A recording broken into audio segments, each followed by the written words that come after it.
नमस्कार दोस्तों। पिछले लंबे समय से यूएस के द्वारा रिजेक्ट किया जा रहा था नॉर्ड स्ट्रीम 2 पाइपलाइन, जो कि मैं आपको बता दूं कि एक डील है यूरोपियन देश और रशिया के बीच में, लेकिन फाइनली जाकर यूएस यहां पर सहमत हो गया है। और आप देख पाओगे यूएस और जर्मनी के बीच में कुछ डील हुई है, जिसको लेकर जो नॉर्ड स्ट्रीम 2 पाइपलाइन है ये अब यहां पर चालू हो जाएगा। तो ये है क्या एग्जैक्टली नॉर्ड स्ट्रीम 2 पाइपलाइन, और यहां पर यूरोप को किस प्रकार से फायदा होगा, रशिया का क्या रोल है, हर एक चीज मैं आपको डिटेल से बताने वाला हूं। यूएस पहले नकार क्यों रहा था, अब सहमत क्यों हो गया है, काफी कुछ जानने को है। चलिए आगे बढ़ते हैं। अगर आप यूपीएससी की तैयारी कर रहे हैं तो इसके बारे में सारी जानकारी आपको डिस्क्रिप्शन में मिल जाएगी, वहां से आप हमारे ऐप को भी डाउनलोड कर सकते हैं। सबसे पहले हम देखेंगे कि इसकी चर्चा क्यों हो रही है, क्यों हम इसके बारे में डिस्कस कर रहे हैं। सिंपल सी बात है कि यूएस अभी तक असहमत था, मतलब कि ये जो पाइपलाइन का प्रोजेक्ट है, मैं आपको आगे बताऊंगा डिटेल से ये है क्या पाइपलाइन, लेकिन यूएस अभी तक सहमत नहीं हो रहा था। लेकिन फाइनली जाकर जब से बाइडेन एडमिनिस्ट्रेशन आया है, उन्होंने कहा है कि ठीक है, हम इसको अलाउ करते हैं, और इसी की वजह से यूएस और जर्मनी के बीच में यहां पर डील हुआ है। आपको ये भी मैं आगे बताऊंगा, सब कुछ समझ में आ जाएगा कि यूएस और जर्मनी के बीच में क्यों डील हुआ है, जर्मनी का क्या रोल है। तो यूएस और जर्मनी के बीच में डील हो गया है कि ये जो पाइपलाइन है जो कि रशिया से पहुंचेगा जर्मनी तक, ये यहां पर यूएस अलाउ करेगा। पहले क्या था, यूएस ने कुछ सैंक्शंस लगा दिए थे, कहा था कि नहीं, ये पाइपलाइन नहीं बिछना चाहिए। लेकिन अब क्योंकि इसमें सहमति बन गई है, इसकी वजह से क्या हो रहा है कि जो पाइपलाइन के माध्यम से, पाइपलाइन से क्या आएगा, जो गैस है, जो एनर्जी है, वो आपकी उधर से निकल कर आएगी। तो यूरोप के देश जो है वो काफी हद तक डिपेंड हो जाएंगे रशिया के ऊपर, और इसी की वजह से यहां पर जो डील है वो काफी ज्यादा डायलेमा में पड़ रहा था। इनफैक्ट एक और इसमें चीज ये आ रहा है कि अब आप खुद सोच के देखो, जब कोई भी देश दूसरे देश के ऊपर डिपेंड हो जाता है तो क्या वो दूसरे देश के प्रति कोई एक्शन ले सकता है। मतलब कल के डेट में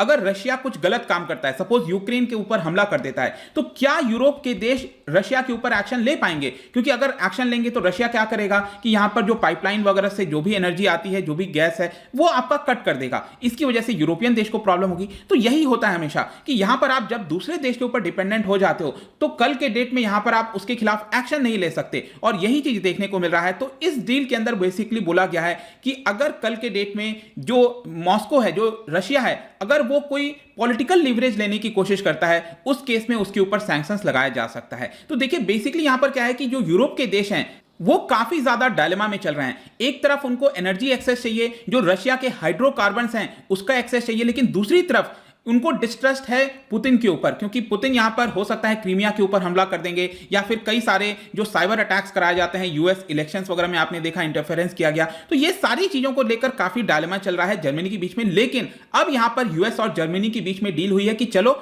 इसको लेकर हम आगे बढ़ते हैं। तो चलिए इसको थोड़ा अच्छे से समझते हैं कि ये नॉर्ड स्ट्रीम 2 पाइपलाइन क्या है। देखिए इसकी शुरुआत हुई थी 2015 में, जब रशिया की जो कंपनी है, एक बहुत ही बड़ी कंपनी है गैसप्रॉम, उनके बीच और यूरोप के 5 देशों के बीच में यहां पर डिसाइड किया गया था कि $11 बिलियन की लागत से नॉर्ड स्ट्रीम 2 पाइपलाइन यहां पर लगाया जाएगा। अब ये कहां से कहां तक है, ये आप मैप देख सकते हो। जैसे कि आप देख पाओगे ये जर्मनी हो गया, और यहां पर रशिया आपको दिख रहा होगा राइट साइड में, ये पूरा आपका राइट साइड में रशिया है। और आपको पता है यहां पर स्कैंडिनेवियन कंट्रीज, बाल्टिक नेशंस, ये आपको दिख रहे होंगे 3। तो ये बेसिकली पाइपलाइन क्या है कि रशिया से, ये वाला जो जगह आप देख रहे हो उस लुगा, यहां से ये पाइपलाइन स्टार्ट हो रही है। ये येलो कलर वाला, आप जो डॉटेड येलो कलर में है वो ध्यान दीजिएगा, ये आपका जाएगा जर्मनी तक। तो जर्मनी से रशिया के बीच में ये पूरी पाइपलाइन दिख रही है, और ये पूरा बाल्टिक सी से गुजर रहा है। ध्यान रखिएगा, आपके एग्जाम में पूछा जा सकता है, ये बाल्टिक सी से गुजर रहा है।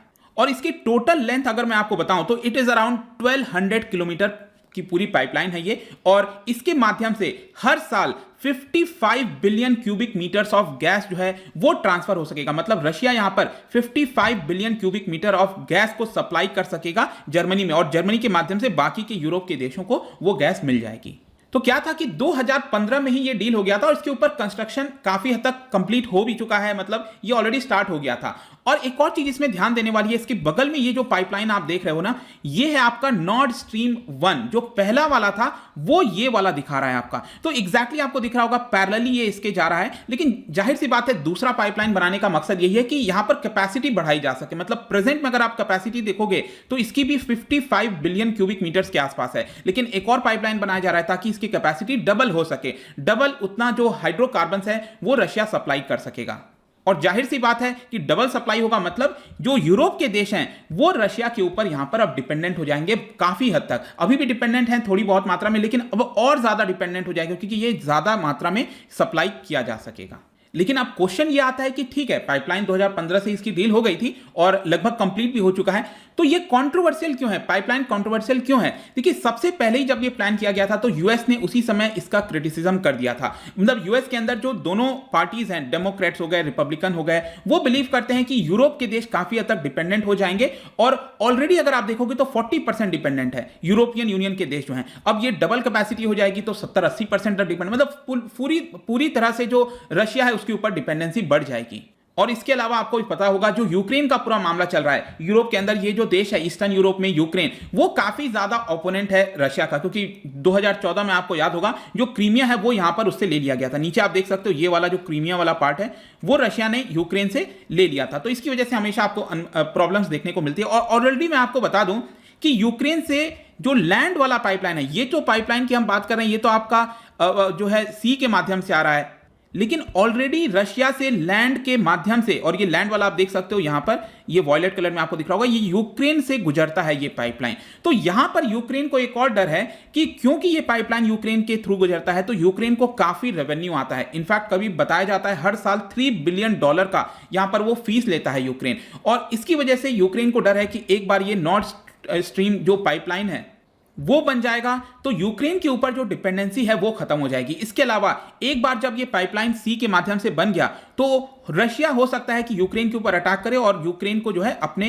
कब्जे में ले लेगा, और ये इसको लेकर काफी समय से आशंका चल रही है। लेकिन जाहिर सी बात है रशिया जो है वो नकार रहा है, वो कह रहा है ऐसा कोई डर नहीं है, ये सिंपली जो है चीजों को ब्लॉक करने की कोशिश की जा रही है। और जर्मनी भी अगर आप देखोगे, अब जियोपॉलिटिक्स में यही होता है, भले ही आप किसी के ओपोनेंट कितने भी हो, लेकिन जब खुद सेल्फ इंटरेस्ट की बात आती है तो जर्मनी को यहां पर काफी हद तक कमर्शियल इंटरेस्ट दिख रहा है। उसको लगता है कि बड़ी मात्रा में उसको गैस मिल सकेगा, और इसी की वजह से इस पूरे प्रोजेक्ट में जो नॉर्थ स्ट्रीम 2 प्रोजेक्ट है इसके पीछे खड़ा हुआ है जर्मनी, और वो चाहता है कि इसको जल्द से जल्द इंप्लीमेंट किया जाए। जो एंजेला मार्केल हैं उन्होंने भी इसके बारे में बयान दिया था। तो चलो यहां पर चीजें तो समझ में आ गई कि प्रॉब्लम क्या था, क्या चीज, लेकिन यूएस का पोजीशन कैसे चेंज हो गया, मतलब यूएस फ्लिप फ्लॉप कैसे हुआ अचानक से। देखिए दिसंबर 2019 की बात है जब यहां पर यूएस ने सैंक्शंस लगा दिया था, और इसी की वजह से अब क्योंकि यूएस के पास एक रास्ता होता है हमेशा, क्योंकि यूएस का तो अगर आप देखोगे तो कोई रोल नहीं है इसमें, मतलब ये पाइपलाइन रशिया और यूरोपियन देश के बीच में है, लेकिन यूएस जो है वो सैंक्शंस लगा देता है। और यूएस ने सैंक्शंस लगा दिया डोनाल्ड ट्रंप के दौरान,